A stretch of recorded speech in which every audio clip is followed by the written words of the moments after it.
Upsets. That's what we're going to talk here on this fine Thursday night at the Voice of College Football. My name is Mark. Good to see all of you there in the chat. Leave those comments and questions there. And keep in mind the Amazon links in the description section of this video and all the videos. So when you shop on Amazon, please use the link that we provide.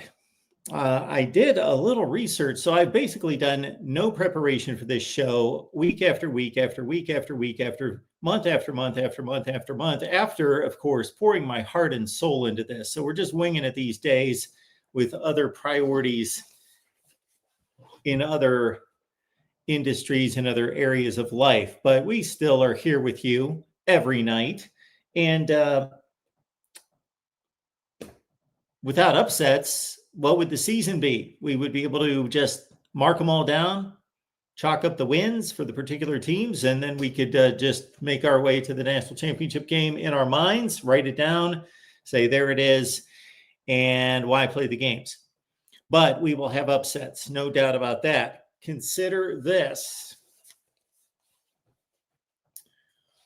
I went through all 9 weeks of the season, and a common theme this season from you fine folks has been, this is a crazy season. We've seen nothing like this. There is more upheaval, more upsets. It's more unpredictable than it's ever been. I actually remember hearing that about last season, and we probably said it about the season before, and the season before, and the season before, and the season before, and the season before, and Nothing has changed in college football for the most part. Have things shifted, changed? Yes. The power structure isn't exactly what it's been. Obviously, there are programs on the rise. There are programs on the decline. There are certain things that have not changed at all. And there has been just slight movement elsewhere. There is still an elite, a small elite, and then we move it down from there. Really little has changed. And once we get to a Final Four in January, I will be surprised. I think I could I believe that we could come up with 7 to 8 teams. And out of those 7 to 8 teams, 4 of them will be in the Final Four. I think it's still a fairly predictable sport. Not every game, not across the board. It's difficult to predict these games against the spread, that's for sure. But when it comes to predicting the games straight up, well, I'm at 80-some%. Of course, get my picks on Patreon. We posted Steve Dace's picks today, his 12-pack, Matt Zemek's 12-pack, and also we'll have Steve Merrill's Under the Radar selection 7-2 through week 9. 7-2. And again, you can get those predictions here as a premium member, or you go to Patreon and you can get my picks right there, as well as, again, Matt Zemek, Steve Dace's, Corey Bratta's, and the Steve Merrill Wager Talk Under the Radar selection 7-2 against the spread. That's the best. That's the best bargain in the industry right there. But back to the upsets here, because I've been tracking this for a long, long time. And you may hear me say from time to time that there are roughly five upsets, and not even roughly, almost like clockwork. 5 upsets in college football among the major conferences every week. I can tell you that. If you said, Mark, week 10, how many upsets are there going to be in college football? I'd say 5. And I would be right 8 or 9 out of 10 times. It's that, and it's been like that all the time. There are no more upsets this year than there have always been. I went through the entire season. This is how many upsets we've got. This past weekend, last weekend, Ole Miss 5-point underdog beat Oklahoma. Houston 7.5-point dog beat Arizona State. Wake a 3.5-point dog beat SMU. Kansas State was a 3.5-point underdog. They defeated Kansas, and Auburn was the 3-point underdog, and they won at Arkansas. So we had 5 upsets in week 9. I am not counting the group of 5, and I'm not counting anything under a field goal. If it's a 1.5-point game, that's not an upset. Week 8, everyone, and pardon the graphics are right there. We had our team of graphics experts get on it. There are the graphics right there. Week 8, Louisville beat Miami, 12.5-point dog. Minnesota over Nebraska, 8.5-point underdog. Arizona State, an 8.5-point dog, beat Texas Tech. BYU, 5.5-point underdog against Utah, won the game. SMU, 5-point underdog against Clemson. They won. And Stanford, a big 17.5-point underdog against Florida State, and the Cardinal won. 6 upsets in week 8. Week 7. Indiana beat Oregon. Remember that? 7.5-point dog were the Hoosiers. Pitt beat Florida State, 8.5. I think that Florida State, actually, they make up like half of the upsets in college football. But Florida State lost to Pitt, 8.5-point underdogs. UCLA over Michigan State. The Bruins were a 7.5-point underdog. And Northwestern beat Penn State, of course, a 3-touchdown underdog in a Happy Valley. That's 4 upsets in week 7. Week 6, UCLA beat Penn State, 24.5-point underdog. Florida beat Texas, 4.5-point dog at home. Virginia over Louisville, touchdown underdog. And Wake Forest, a 4.5-point dog at Virginia Tech, won the game. That's 4 upsets in week 6. Week 5, Virginia, 7.5-point dog on a Friday night against Florida State, won the game. Bama upset Georgia, 3.5-point dog. Illinois, 6.5-point underdog against USC, won the game on the last play. Cincinnati over Kansas, 4.5-point underdog. Cal beat Boston College on the road, 6.5-point dog. Virginia Tech beat North Carolina State, 10.5-point dog. Week 5, 6 upsets. Week 4. Memphis beat Arkansas, a touchdown underdog. Maryland beat Wisconsin, 10.5-point underdog. Why is anyone an underdog against Wisconsin? Syracuse beat Clemson, 13.5-point underdog. San Diego State beat Cal. They were 13.5-point underdog. So we had 3 double-digit upsets, 4 total upsets, 4 in week 4. Week 3. New Mexico beat UCLA, 25-point dog. Texas A&M over Notre Dame, 7.5-point underdog. Georgia Tech beat Clemson, 3.5-point dog. Stanford over BC, 13.5-point dog. Old Dominion, a 5.5-point underdog against Virginia Tech, won the game. West Virginia, 7.5-point underdog in the backyard brawl. They beat Pitt. Cal beat Minnesota, 3.5-point underdog there. 3, 6, 7 upsets. 7 upsets in week 3. Week 2. Mississippi State beat Arizona State, 6.5-point underdog. USF beat Florida, 17.5-point underdog. Army, 16.5-point underdog against Kansas State. And Ohio over West Virginia, 3.5-point dog at home. That's 4 upsets in week 2. That brings us to week 1. Iowa State beat Kansas State, 3.5-point underdog. LSU beat Clemson, 4.5-point underdog. And Florida State over Bama, 2-touchdown underdog. That's 9 weeks of football. That's 43 underdogs winning the games. That's just a shade. 2 games total, under 5 per week. 5 upsets, like clockwork. Can we find 5 upsets this week? 5 upsets this week, which does remind me, that doesn't remind me. Actually, the real MVP reminded me when I just saw his comment in the chat before we look for the upsets on Saturday. We should check out the scores. If we've got any scores, I guess we don't. Nobody playing on Thursday night this week. I thought there were Thursday night games this. Yeah, there are. My score list always defaults to the top 25. There we go. I have not seen anything tonight. But yeah, we got a sizable upset right there. Coastal leads Marshall 37-27 in the third quarter. 3.5 minutes left there. Tulane getting drugged by Texas San Antonio. So Tulane came in at 6-1, 3-0 in the American. Texas San Antonio is going to win this game 38-12. It certainly looks like it. Well, let's get to the fourth quarter, but it certainly does not look good for the Green Wave, losing by 26 with 21 minutes left of game time. And this is one of those games we did not anticipate in possibly opening the door for the Mountain West Conference. So these are the sorts of things that have to happen for the Mountain West Conference to get a path to the playoff.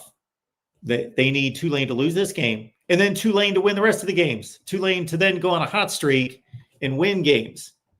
I still think it's going to be mighty difficult for anything other than a 1 or 2 loss team out of the American to win, and even at 2 losses versus a 1 loss comparison out of the Mountain West, that the strength of schedule and the strength of the wins and the quality of losses even for the American Conference is just way too much for the Mountain West. Any comments? Anyone? No comments. Good to see Karen, DDR, Jim's here. Hit the like. Do what Jim tells you to do. Please hit the like button. We appreciate that. Never mind me. Nebraska about to upset USC. Okay. The big blackout. Karen, thank you so much for letting everyone know to hit the like button, subscribe, do all those good things, and buy some merch like Karen has. Karen looking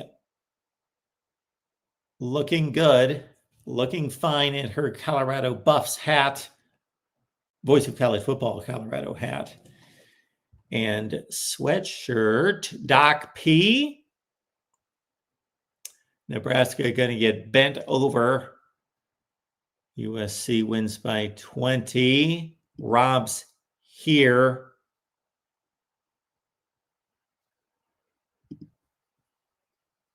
Jim's Final Four: Ohio State, Indiana, Bama, Texas A&M.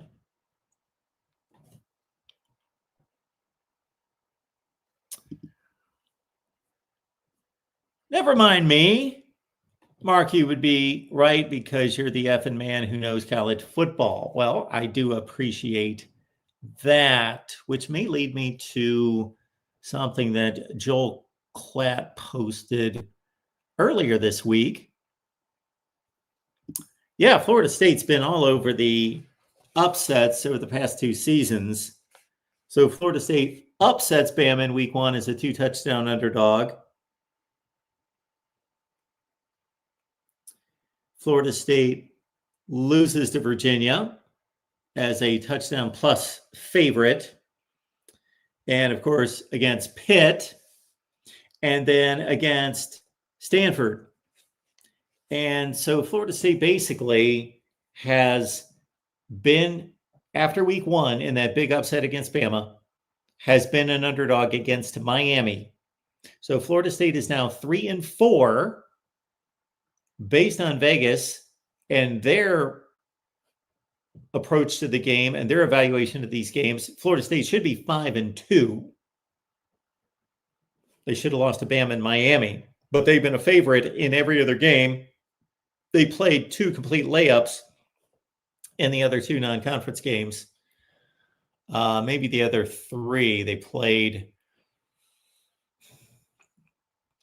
Bama, and they had Kent State and somebody else, South Carolina State or somebody. I cannot well, their 4th non-conference game, of course, is going to be Florida. But big favorites were Florida State in the other games, and of course they lost. So Florida State comprises 4 of the 43 games.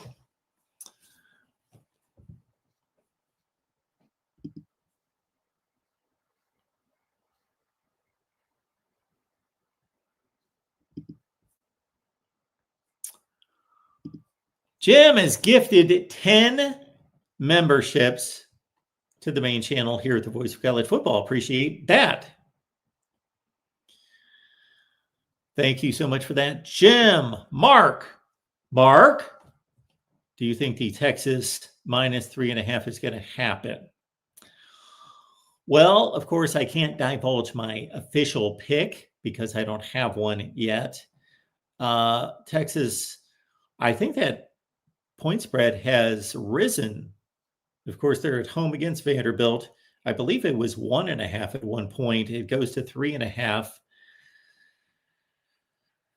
Vanderbilt's playing better football. They're playing more consistent football. Really, Vanderbilt's had a bad half against Bama on the road. Second half, they were in the game, and Bama really controlled the second half and widened things out to a 16-point win. Other than that, Vandy's been a better football team. Texas did not play well against Kentucky. They got manhandled. Look at the box score. They still pulled it out. They, of course, lost against Ohio State. No shame there. They looked great against Oklahoma. Texas is a more talented football team than Vanderbilt. I have not looked at the injuries that could impact that game. Texas at home. When does Texas lose at home? They lost to Georgia last season at home. But since they've been good, meaning 2023, 24, 25, playoff caliber Texas football, tough to beat the Longhorns at home. Tough to beat them at home. All right. We got a call coming in. We've got, I believe, Michael on the line. Michael, what's going on tonight? Good evening, Mr. Rogers. I am here today on behalf of my client who is next to me here. Unfortunately, my computer camera's not working. You probably would know my client, Caden the Diesel Freak. Is he both client and, let's say, close relative, brother, twin brother? Friend. He's a friend. Okay. How are we doing, sir? Doing well. What's going on tonight? I have my friend here on behalf of myself, and we're going to get a little answer, Q&A answer out. So let me ask you this question, Mark. Do you have a problem with my comments, and especially when I call people out for the comments that they make when I have to address somebody for their comments? Because in the world of college football, there's things that people say that really push my buttons. And there are comments made by delusional fans that I cannot stand. Okay. So you made a comment there, Caden, or I'm sorry, Marco. Is it Michael? Michael's sitting next to me. Sorry. So you made a comment in there that you have to respond. Well, first of all, none of us have to respond. So you don't have to. Let's make that clear. We have no issue with anyone commenting and trash talking here at the Voice of College Football in the comment section, as long as you are not attacking somebody's race, gender, religion, political affiliation, those sorts of things. Which I have not. Don't really care for people calling each other names in the chat. You can call me names if you'd like. I'll take it, but not people in the chat. Okay. Which, if I had to address someone, it's not racial. The only reason I address someone is to say, hey, your comment, I have an opinion, is stupid, and I find it to be stupid. So if they say something against my Buckeyes, then sure, that needs to be addressed. Okay. But there's nothing that I say that's inappropriate whatsoever. All right. So are we clear about that? Yeah. We don't need to be clear about it. Those are the established rules here at the Voice of College Football for a long time. So I hope you know, if I call somebody out on any platform of mine on Twitter. Give me an example. How I called out Jeffrey a couple of weeks ago on X for his comments about Indiana being a better team. When I told him consistently, I said, quote, and I quote, until Indiana beats Ohio State, they are not an elite team in the Big Ten, because Ohio State is the number one team in the Big Ten, to be clear. And that's a fact. National champions. We're undefeated this season. So until Indiana proves and beats us, there's no way. The win against Oregon, I'll give them that. But as far as the win against Ohio State, I know that's never going to happen because Okay, Ohio State is an elite team. Okay, I'm not disagreeing with your take on Ohio State and Indiana, but your point wasn't about who's right in this argument. It was about whether you should be allowed to. So you used an example of something that you said on X. So can you think of anything that you said in here? Not by any means. So what were the ramifications of you saying whatever you said that you're apparently not allowed to say? Because I called the person out. I said, you are a delusional Indiana fan who is making a bold statement that I have watched every Ohio State Indiana game since 2010, and Indiana lost every single match to Ohio State. Sure. Their track record's bad. And Kurt Sendetti lost last year to Ohio State. And I said, you ungrateful piece of crap. I said, until Ohio State loses to Indiana, Indiana can't. They're not elite. Again, Caden, so we can talk about the appropriateness of your comments and whether they should be blocked or anything else here on the chat, or we can talk about Indiana versus Ohio State. You're kind of going back and forth between talking about you not being allowed to say whatever you want to say, and then going back and forth between having an argument about Indiana and Ohio State. Here's my take on Indiana and Ohio State. I completely understand your stance on this. Ohio State is the best program in the Big Ten, arguably the best program in the country, and it has been for quite some time. All right, Indiana is nowhere close to that. Indiana's gotten a lot better, obviously. But until they beat Ohio State, or Ohio State would falter in some huge way, that you would have to say that Indiana or Ohio State is the best program in the conference. However, people have, first of all, they've got the right to say whatever they want, of course. We live in a free country, but they have an actual logical reason to say, we believe that this Indiana team this year is better than Ohio State. That's not delusional. That's true. But sometimes Indiana fans take it too far, which there are some of the dumb, delusional Indiana fans. And there's the dumb, delusional Nebraska fans too, which I will say there's plenty of them. So you get into the chat, you take down some of these delusional fans, as you call them, and then you go back and forth, and then what? Then I don't know if someone has a problem with me saying what I have to say, because I'm a person who doesn't sugarcoat what I say. Let me make that perfectly clear. When I say my honest opinion, I say my honest opinion. And if I say my 2 cents, I say my 2 cents. Again, as long as you're in the chat here and you're talking to whomever and you're trash talking about college football, you are certainly more. That's all it is. That's all it is I'm doing, is just trash talk. That's all it is.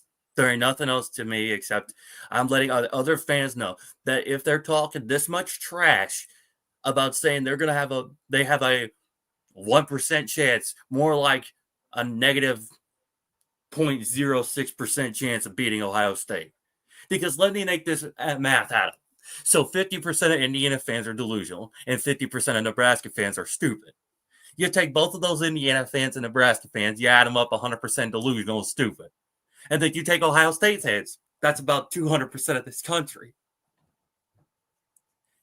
Take that 200%, and then you add their 100%. Having an issue with the math, but keep going. It's diesel freak math. What do you think? Okay. You take 100% of those delusional fans and my 200%, which is Ohio State, because 9-time national champions, undisputed, and they're the best team in the country. You add back to my 200%, I have a 300% chance of having Ohio State winning every single match against either Nebraska fans, Indiana fans, Illinois fans, and whoever else fans of the Big Ten. Because if they're talking so much dumb, delusional trash on this entire planet, and they're saying that they can beat Ohio State, but yet they know their track record's bad against us, it doesn't add up for them. Seriously. Just being fair. Okay. Have you gotten into any fights tonight? Do what? Have you gotten into any fights tonight? It's like the voice of College Football Network doesn't like the diesel freak coming around saying his 2 cents, but that's fun. I'd rather be hated like the 47th president who I voted for, because I'm the one who's spitting facts. And even, heck, I'm as stone cold Steve Austin, but I don't care. I will do whatever the heck I please, and I will do whatever the hell I please, and whenever I want, and whenever the hell I want. And that's the freaking bottom line. Because the diesel freak is running, and I'm rolling down this road like you never seen. Wow. And Buckeye fans, you know what? I've gotten a lot of love from Buckeye fans. Call these idiots out. And especially Big 12 fans. You know, a lot of the Big 12 fans especially are really rallying behind my back, because they know I have 100% support of their conference, because I'm like, some other people don't like the Big 12 because they say they're, quote, overrated. I don't say overrated. That's an actual powerhouse of a conference that is on the uprise to maybe have a future national champion on hand. And however, I told somebody this. I would rather see Ohio State moved to the Big 12 and actually have the Big 12 move up, because that is a conference that has some good stuff going for. So if somebody has a problem with me, that's fine. They know where to find me. I'm not hard to find. And that's all you need to know about that. And if somebody else wants to tell me otherwise, you know I'm all ears. And if anybody wants to message me, I'm free to message. All right, Caden. We appreciate you, man. Have a good night. Okay. Can somebody clarify one of the last things that he said? That I was getting a migraine, and I don't even know what a migraine is. I've never gotten one. I was starting to get one, though. And I thought he might have said that Ohio State would be better off joining the Big 12. He didn't say that. Yeah. Nobody's that stupid. Nobody's that stupid. Okay. There's no way. Okay. Certainly, Dr. C wouldn't say anything like that. Dr. C, what's going on tonight? How do I follow that up? Very easily. The bar has been set extremely low. We have dug a ditch to put the bar in. Oh, That's man. where the bar has been set. I think one of the things, as a fan, maybe because I'm older now, I realize how, in the grand scheme of things, our opinion doesn't really matter. We just should enjoy the games, right? At the end of the day, we don't play it down, right? We have no say in the outcome of the game. We just pay our money and watch other people to play, right? Well, it's funny that you put it that way, Dr. C, because you're of course correct about individual games and the entire football season. Once it starts rolling, once it's played, that the fans voice the most, but they have the least control over what's going on. They have no control over what's going on, as you just stated. However, what group of people have the most influence and the most control and the most power over the sport? The donors. Not that they exercise it, but Right. they do. Well, it's more of the donors and the people with lots of money, just like everything else, right? I don't know about that. Well, I mean, the folks that have the oil money and the gas money that tell the university, "Hey, I'm going to quit donating the gym if you don't."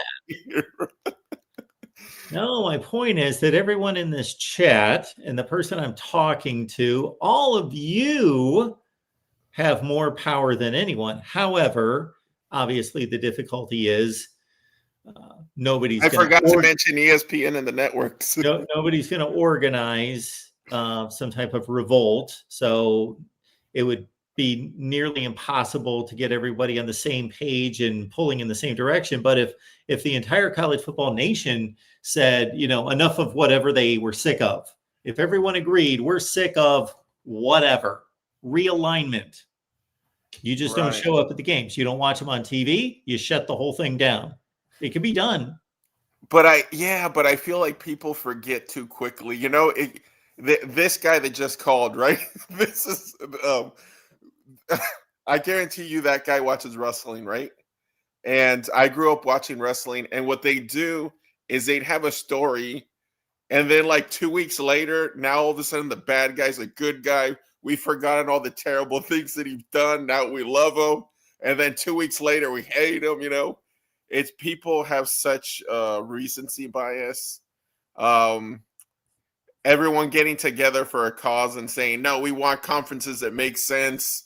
And, I don't think, the people that really make the moves in this sport don't care what we have to say, never will. And unfortunately, yeah. My point is that they would if No, they would, yeah. But would, could, should, right?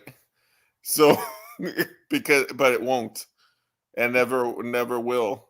this hit So me for the first time during all these baseball strikes starting in the 80s. Well, they started before that, actually, but the first ones I remember in the 1980s. And I wasn't that old, and didn't know that much about labor versus management, but I sure learned a lot watching these baseball strikes and listening to the news every day because I was such a avid baseball fan. I would even sit through these long discussions about labor negotiations on Nightline and shows like that, that I otherwise could care less. If they were talking about the steel workers, I certainly wouldn't listen to it, but they were talking about Major League Baseball players. So I sat and listened to it and over and over and over and over every night, and quickly determined, you know what? These fans are getting screwed, and the fans actually have the power. What if the fans didn't go to the games? If the fans suddenly didn't show up at the games, they don't have any money. Well, I mean, we could ask UCLA about that, right? So, but you know what? You bring up a good point. I think who can actually make the change, let's say like this ridiculous, like, hey, I'm a Cal fan. I don't want to go all the way to, Florida to watch the team play, right? Because it makes no sense. It's going to take either the players to go, hey, man, you know what, we can't keep doing these crazy conferences, or coaches, right? I don't think the fans would ever unite on anything, right? Yeah, the fans aren't going to unite, and fortunately, most of the fans have better things to do than to, organize over college football. But the first problem that hits me when you talk about realignment and Stanford traveling across the country, not only their football team, but their tennis team, their softball team, and all these other teams that have to travel across country to play Boston College and Virginia and Duke, etc., is that, number one, these athletes aren't around long enough to be bothered by it, meaning right. They arrive on campus, they're a freshman, they're just happy to be a Stanford softball player. And then maybe by their junior year, they figure out, okay, what's going on here? And then they're off and they're gone and they've graduated anyway. So I don't know if there's a strong enough contingent of players in the moment to make that happen. One, and then number two would be, oh, you don't like playing in the ACC, Stanford? How about playing in the Mountain West? Do you want to play in the Mountain West? And there goes your TV money. It just went from this to that. Very true, Mark. Sorry, I got a couple of questions for you. I'm random, but Sure. I know this guy kind of threw us for a loop. Let's see. As me, I am what was it? A fan of USC and of course Arkansas. Yes. And right now, Arkansas, of course, fired their coach mid-season with Pittman. And obviously, we have a lot of mid-season firings. Do you think this is going to be the new norm, where all of a sudden, hey, we're 4 games into the season and we want to do over basically? Yeah, I wish I had the time to go back through all the seasons and figure out how many coaches have been let go at this stage in the season, but it's obviously increasing. There's no question it's increasing. But we have had our situations with Les Miles in the past. Lane Kiffin comes to mind. Clay Helton comes to mind. All those coaches, Paul Christ, all fired in the first 4 or 5 weeks of the season. Scott Frost fired in the first 3 to 5 weeks of the season.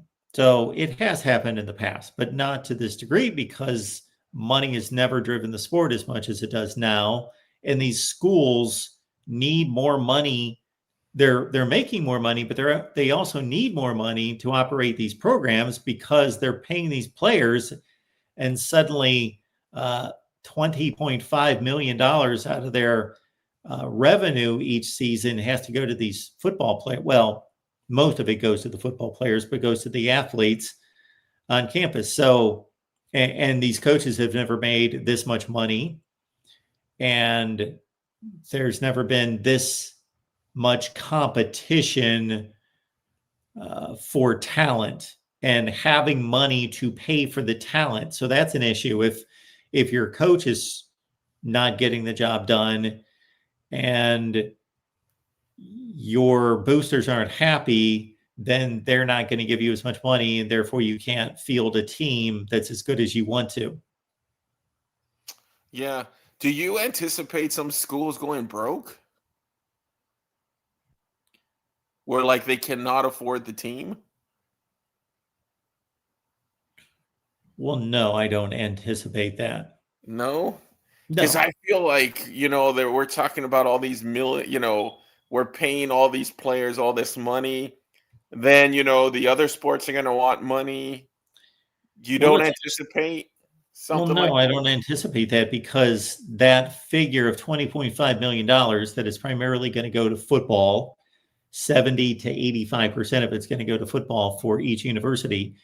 That's a set number that's been determined based on a formula that involves television media rights that have been signed for 8 or 9 years. And that's the primary. And then you also have, and then those media rights, the 80 or $90 million that go to a Big Ten or an SEC team, that's locked in for 8 or 9 years. And the projection of the other revenue is less exact, but it's projected very close by people that know what they're doing. So no, that's all been determined and figured out. And if they can't afford, let's say it's Wake Forest, they get X number of dollars from the ACC for their television rights. Now, as I kind of talk this through, you do have a decent point, because in the ACC in particular, they have tied their revenue share. 60% of it is now, starting last season, tied to television ratings. So if Wake Forest, where Wake Forest used to get as much money as Florida State and Clemson and Miami, they now have their television rating assessed, and 60% of that media revenue. And I did a breakdown of this. Actually, I took the TV ratings. I should repost this. I took the TV ratings from the last 2 years in the ACC, and I broke it down and compared the percentages. And then I took the percentages and put that into the money that's part of the media contract. And I sent that to a couple people that have a pretty good understanding of, better than I do, and said, is what I determined here pretty realistic and pretty much on target? And they said, yeah. And so, yes, the financial breakdown goes from everybody's even in the ACC to these wild extremes of Florida State, 130 million, Wake, 22 million. It does, the disparity gets completely disparate. So that's where, as I talk this through, I can lean back over to your side a little bit for the Wake Forest of the world. Yeah, because on College Game Day the other day, McAfee revealed that he covered for a West Virginia donor who didn't come through with full NIL payments. Hmm. So he had to. They called him, like, kind of, seeing if he could fork over some cash, and that was concerning. And then also, we are enamored with the 6 and 7 figures that go to Bryce Underwood and Carson Beck and those kind of guys. But at the same time, if you really looked at a roster like a Wake Forest, most of those guys are making, aside from this $20.5 million revenue split. So that's going to be pretty good for a Wake Forest. If you take, we'll stay on the Wake Forest trail here for a minute. $20 million go to the athletic department for the athletes. I'm going to guess like 15 million goes to the football team. They've got 100 players, so they can pay each one of these guys 100 players, 15 million. What can they pay these guys? 100,000, 10,000, like $15,000, I think, $15,000 each. So these guys aren't making that much money from that. Their quarterback's making $80,000 and their backup center's making $6,000. But then they have to get the kick in from the boosters and the NIL collectives to pay extra to get these guys. So will there be teams that can't afford it? Let me put it this way. There will be teams that can't afford to keep up, but they'll still have a viable program. Viable meaning that they'll still be able to buy jerseys to throw on the guys to go play, but are they going to be viable in terms of competing for excellent talent? No, you got a good point there. Yeah, that's what I was thinking. And then lastly, because I know you got other callers. Actually, I don't. Okay. Okay. Are we going to be able to say that the teams prior to NIL transfer portal were better? Are we going to be able to pretty much say, hey, today's national champion was good, but they could not compete with the depth and the star power that the teams used to load with, like the Alabamas and the Georgias and a 2001 Miami Hurricane, right? Is that going to be the truth? Well, I either can't answer that question, or at least I can't answer it fully right this second until I would think it through. But this is the first thing that came to mind, is that actually I would argue the counterpoint. And the counterpoint would be that these rosters were strictly built through high school football recruiting before. And certainly you cited some of the greatest teams of all time. And however, there is a level of difficulty even in recruiting and signing a bunch of 5-stars as to determining who's going to pan out and who's going to be a bust, as opposed to now a huge major college football power can recruit just as well as they did before. They can still have a number 1 recruiting class or number 4 or whatever they rank. But they can assess their team in the off season and say, we need a left tackle, we need a number 1 cornerback, and we need a really good tight end. So we have a really good team, and we may have one of the 5 best teams in America, but we want to make sure we really push toward the national championship, and they can go get proven players in the transfer portal that are almost certain to perform at an all-conference level because they've already done it. And so there's more of a certainty. When Ohio State fields a team in 2024 that is as good as it was, and in addition to that, so if we would have had no transfer portal, and this would have been 5 or 6 years ago, no transfer portal, and Ohio State, you would think, because they did it under Urban Meyer and Jim Tressel and had already done it before the transfer portal under Ryan Day, would have fielded a team last year that would have competed for the Big Ten championship and the national championship.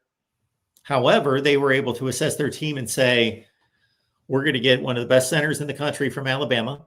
We're going to get one of the best running backs in the country from Ole Miss. We're going to get maybe the best safety in the country from Alabama. And we're going to get those 3 guys to add to what we already have. So that's an advantage that these teams have to become great super, what's the figure on super team, like a dream team that they didn't have. You had to kind of fall into it before. Your recruiting and development just had to be so good that you became that dream team before, where now you can look and assess your weaknesses during the off season, or at a place like Ohio State, not necessarily a weakness, more like we're not elite there and we want to be elite there, and you can go get those players. So I understand what you're saying, and I, on the surface, would agree with it, but the first counterpoint that came to mind was what I just explained. Yeah, no, that's a great point. But there's also the point, kind of like Kirby Smart was talking about, how nowadays he also has the issue with he not having a player that's been in his system for 4 years, Yes. right? But everybody has that problem. Mhm. So hear me out on this one, because I think you can argue this both ways. So you can argue it the way I was about to jump on you on this point, that you're playing from a disadvantage, but everybody else is. So when Georgia goes out there in week 2 against Clemson, well, Clemson's a bad example because they don't bring in any transfers. Georgia goes out there in their SEC opener against Tennessee, and 40% of the team's different. Well, so is Tennessee's team, 40% different. So everybody's working from that continuity disadvantage to varying degrees, of course. But now to take it back to your side and your point, the way I take it, that is the case for everyone. But if you're looking to compare these teams today, the best of these teams today, to yesteryear, yeah, they're missing that continuity, not compared to the team that they're facing on Saturday, but the team we're comparing them to 10 years ago. Mm-hmm. Yeah. And I guess there's no real, well, of course we're considering these super teams of the past in a way where they had the depth, right? So you had that player who, was kind of playing a little bit sophomore, junior year, and then became that superstar senior year, right? But yeah, I get your point there. But yeah, I don't know. I was thinking that these teams, NIL and transfer portal, were lacking depth, but I guess that's not the case, because they're able to stockpile, but just stockpile with less experience, but maybe a better quality player, right? To plug in, basically they're plugging in where they're lacking, as you mentioned, left tackle. Like, let's say I was University of Miami in the past. I have a sophomore and a junior at left tackle, but now I can go grab someone from Mississippi State that is a senior transfer who may be better than either one of those, right? And yet, while he lacks the experience in our system, he may, just because of his physical quality, be able to be potentially better than them, right? Yeah. So while I will argue for the ability now to build a super team in the offseason, I still think it holds true what the basic knock on the transfer portal is, and that's that, yeah, it is difficult to build depth because the Alabama backup offensive lineman from 10 years ago who had nowhere to go but try to improve can leave and go play just about anywhere else and start. And Yeah. they do that. So I do believe that there is less depth and that talent is being spread out. But again, the best programs recruit the best talent.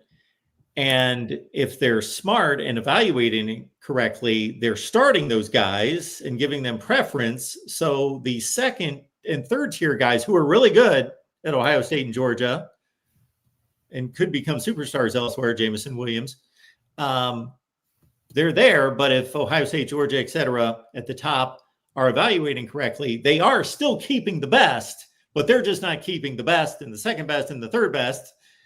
They're only keeping the best.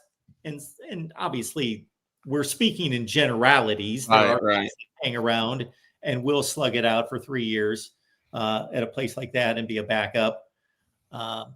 It would have been fascinating, if we could throw back the clock and we could see just the quarterback movement in college football the last 30 years. If there was a transfer portal, that would be fascinating, because who knows who was never given much of a shot, who would have been a really good quarterback somewhere else.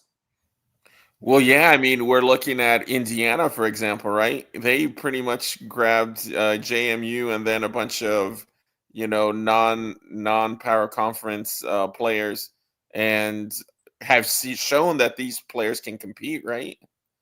They kind of build a little powerhouse of FCS players, right? He's grabbing part of like the bargain of Sagnetti is that he's picking up all these players from, the what do they call them, the FCS teams, right? He's going out and getting players from JMU. He's getting, players that he isn't going to Georgia to grab, their starting cornerback. He's getting, Sam Houston State's top cornerback, right? So he's showing that they can compete, right? The elite in that conference can compete at Division I. And obviously he's definitely doing a great job in development of players. But yeah, there's so many players, like you were saying, they kind of rotted away, right, in the depth, just being maybe a guy that never got a chance, right? That could have transferred somewhere else and made it happen. And of course, there were transfers, but they were graduate transfers, first of all. And secondly, then we saw a gradual increase in transfers because there was the hardship case. And then the hardship case became the not so hardship case, where you could pretty much argue anything's a hardship. And we started to see more and more transfers, even before the transfer portal. Guys like Justin Fields, whatever he claimed on his that he needed to transfer because of X, Y, and Z. Right. It's some story that someone, called him a word at a baseball game, right?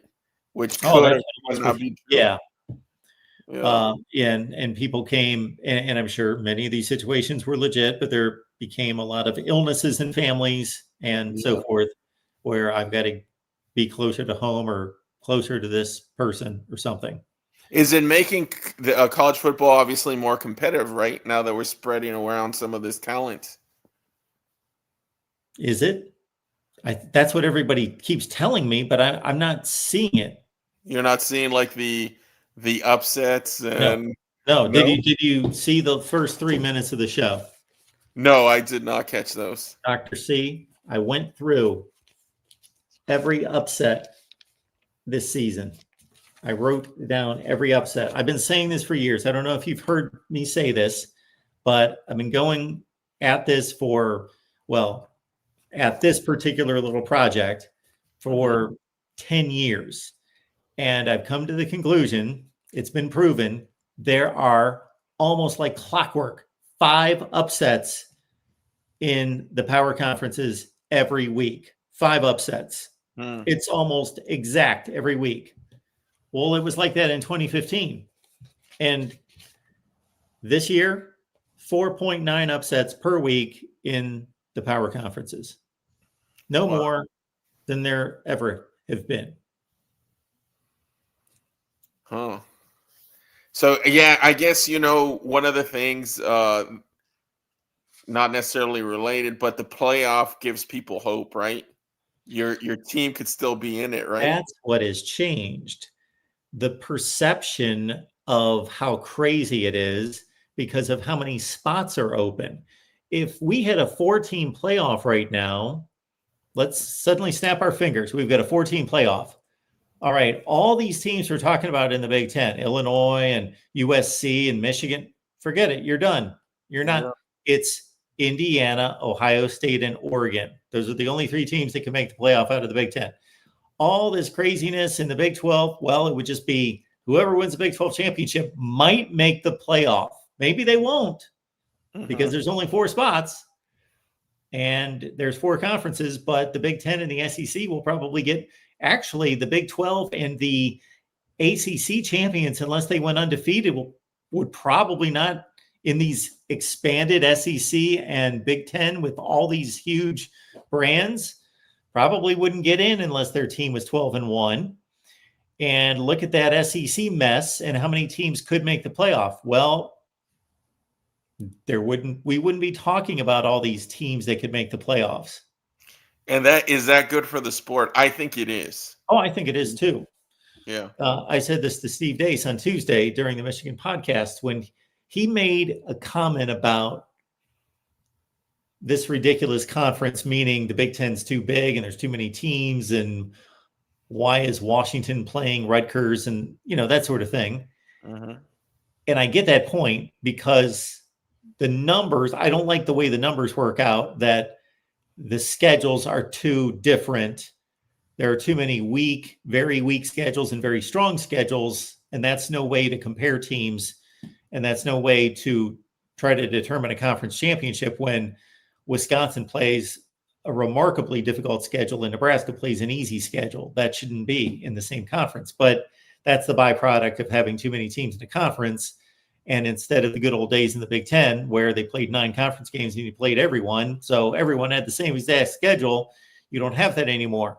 But what we've got in the Big Ten in particular now is we had a situation, as you well know, for at least 5 years where you circled the calendar at the beginning of the year. Ohio State, Penn State, Michigan, Penn State, Ohio State, Michigan. That's all that mattered in the Big Ten. No other game mattered. Western Division, do whatever you want. Whether you're going to spit out Iowa or Wisconsin or Purdue, whoever, they're going to get blown out by 4 touchdowns in the Big Ten championship game. They lost 10 straight Big Ten championship games. That's the entire Big Ten season. That's all you need to watch are 3 games. Now, every week, Illinois, USC, Michigan, Washington, Michigan, Iowa, Oregon next week, Iowa, Indiana. All these games, there's 8 deep, 10 deep in the Big Ten of games, of teams playing games against each other that matter.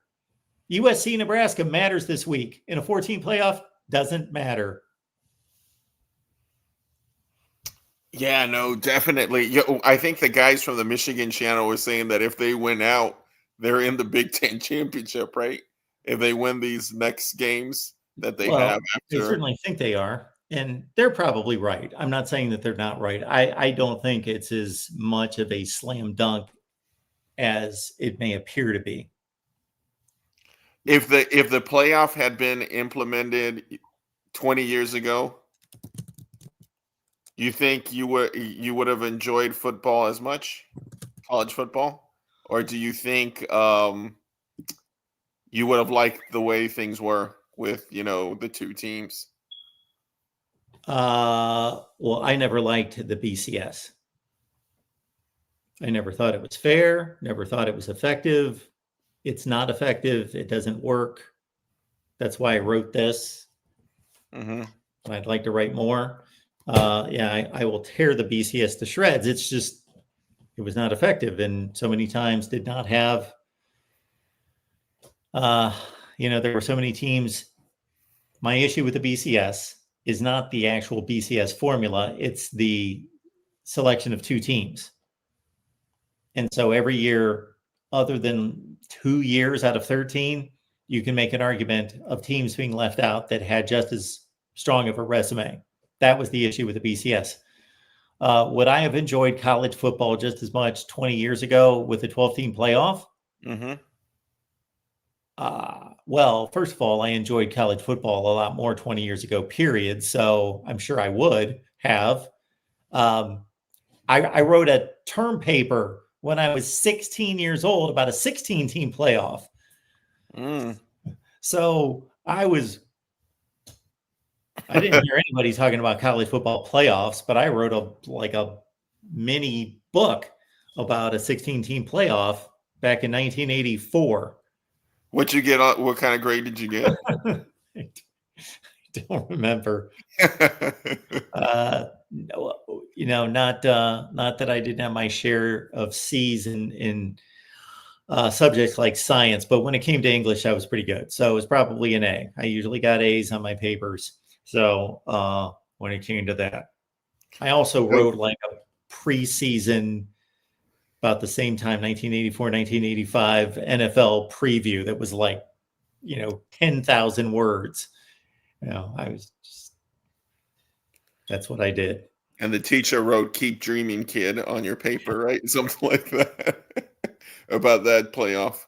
Hey, lastly, I've never quite understood, the kind of superstar in the chat, Chris Foot, mentioned something about the belt championship and 84 or 86 BYU. So do you understand what the belt champion is? Do you understand the concept? Did they make a belt like a WWE championship belt? Is that what I'm thinking? But you understand the concept. No. Who wins the belt? Wins the belt? You understand how the belt is acquired? No. Was it the equivalent to a national championship and you were awarded a belt as to take home? No. And if I explain this wrong, I know what you're saying about this team beat that team, so that team, Yeah, like you could be 2-10 and have the belt if you beat the right team. Right. You could come up with all sorts of examples. But and who was that? Colorado? Is that who's he saying? Or BYU? I don't know who's got the belt. Like right now? No. The Christopher, tell us who has the belt right now. Whoever he's and then his 1984 BYU, is he saying they got ripped off? Is that what he's saying? Oh, or 86 BYU? What happened? Get into that. I haven't heard, I haven't heard him for a minute. So I missed those conversations and the mid-season, right? Yeah, so just as much as I think you do. I don't know how he believes BYU got ripped off. They are the AP national champion of 1984. Okay, so how'd they get ripped off? If they won, because they weren't consensus with the coaches poll. Is that the deal? No, they won both polls. I think he's got a vendetta against me that I've ripped them off somehow by denying them a national championship. Are you denying them a national championship? I am not. I am just questioning. I have just called it a disputed national championship. And who do you say is deserves a share of the title? Oh, I believe Washington does. Pac-10 back then, or was it Pac-8? Or BYU did not play a team with a record better than 7-4 that year. Wow. They did not beat a team or play a team that was ranked higher than like 35th in the country. So it's kind of difficult to say this team really won the national championship when they beat a 6-6 Michigan team in the Holiday Bowl. Can you imagine if at the end of last season we would have had Oregon, because they were the undefeated team in college football, if we would have had Oregon would have played Arkansas in a game in San Diego, and they would have won by a touchdown in a game that was tied with like 5 minutes left, and we would have said, Oregon's the national champion. Now, that would have been more credible than BYU because they actually beat Ohio State, and they beat Penn State, and they beat some good teams, but that would have actually been more credible. But can you imagine? Like, that was the equivalent, 1984, of what could have happened last season. Oregon's 13-0. They just won the Big Ten championship. You're going to play NC State in the Holiday Bowl in San Diego. And if you beat them, you're the national champion. Wow. Was BYU independent back then? Yes. That? Yeah. Okay. That makes sense. Well, yeah. No, I'm sorry. No, I'm sorry. I just kind of let that go right by me and just agreed with you. No, they were in the Western Athletic Conference. All right. Well, I better let you go, Mark, because I think you went over. But hey, last thing, Kiffin, is he staying at Ole Miss, or is he going to be a Tiger or a Gator? Wow. I think it's okay. Here's my guess. In order, I'm going to go with these odds. I'm going to go LSU, then he stays at Ole Miss, and third goes to Florida. What are you thinking? 15 million 10-year? 15 million a year. Wow. Yeah. I mean, Signetti's making 11. Yeah. That could be the going rate. I was just curious to find this 1984 video. Anyway, so yeah, Lane Kiffin, that would be my guess. LSU number 1, Ole Miss keeps him number 2, and Florida third. You don't see anyone else going out trying to get Kiffin? Not successfully. Yeah. No. Yeah, I got him at LSU. I Yeah. got him at LSU. Yeah. No. All right, Mark. Hey, thank you so much for taking my call. All right, And Dr. C. Thanks, man. great as Good night. always. Take care. Bye. Oh, yeah. There's the 1984 video right there. All right. Adam, thank you so much for the contribution tonight, sir. Mark, I am officially declaring the college football season null and void and the champion illegitimate. Disparity in strength of schedule and weaker paths to the title game within the playoff render any consensus regarding the best team impossible.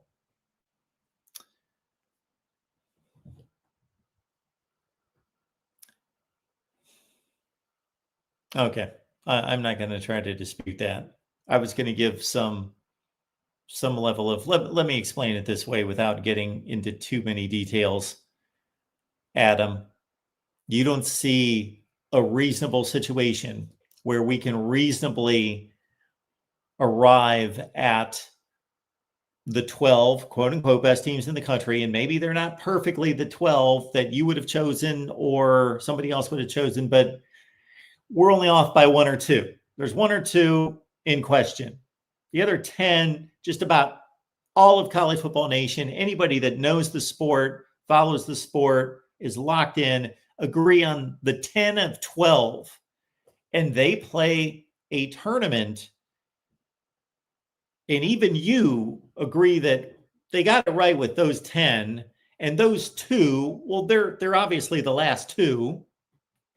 They should have been Oklahoma and Missouri, and instead they took Georgia Tech and Tennessee. But those are the 11th and 12th teams. But the other 10 teams are a consensus top 10 in the country, you don't think that tournament's legitimate? This is the most legitimate. Adam, if you don't think this is legitimate, then you don't think the entire history of the sport's legitimate, because this is the most legitimate it's ever been. It's not perfect by any stretch, but it is the most legitimate right now. Disputed National Champions, folks. The link is in the description section down below. So perfect segue, Adam's comment there. Disputed National Champions. I believe you will enjoy it. Why do I think that? It's because all the feedback we've received has been positive. So don't take it from me. Take it from the 50 or 60, way more than that. More than 50 or 60 comments that have come in favor of Disputed National Champions. It's thorough, but still not exhaustive to the degree that it's difficult to read in any such way. It's clear, it's to the point, breaks it all down, and it spins all of these seasons in the 1990s ahead into the future eras of college football and the future formats, the BCS, the 4-team, and the 12-team college football playoff. All right, folks, I believe we've done just about as much damage as we possibly can do, and it's good to have Adam somewhat agree with me for the first time in eons, who says, Mark, I suppose it's the best we can do. Well, it's not quite the best we can do, but it's closer than it's ever been. All right, folks, appreciate you being here. We will catch you on a Friday night as we prep everyone for week 10 of college football, and we will see you on Friday.